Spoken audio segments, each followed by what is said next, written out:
இந்த ஸ்டோரியில் உங்களையும் நீங்கள் கண்டிப்பாக ரிலேட் பண்ணிப்பீங்கன்னு நினைக்கிறேன். பேசலாம் வாங்க. நான் ஸ்கூல் காலேஜ் படிக்கும்போது ரொம்ப லீனாக இருப்பேன். மேக்ஸிமம் 45 கேஜி தான்.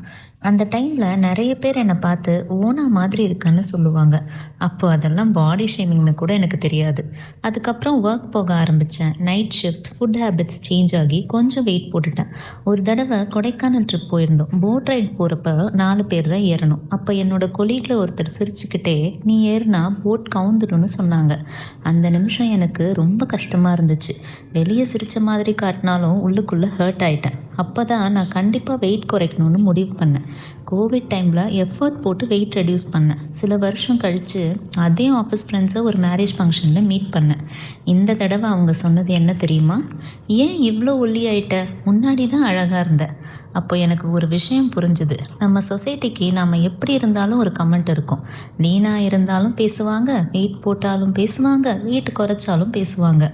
அதனால் இப்போ நான் ஒரு முடிவுக்கு வந்துட்டேன். நான் வெயிட் லாஸ் பண்ணனாலும் வெயிட் கெயின் பண்ணனாலும் அது என்னோட ஹெல்த்துக்காக, என்னோட ஹாப்பினஸ்க்காக தான். ஏன்னா என்னை பற்றி கருத்து சொல்கிறவங்க என் வாழ்க்கையை வாழ போகிறது இல்லைல்ல. நீங்களும் பாடி ஷேமிங் ஃபேஸ் பண்ணியிருக்கீங்களா? கமெண்ட்டில் சொல்லுங்கள். மறக்காமல் என்னை ஃபாலோவும் பண்ணிக்கோங்க.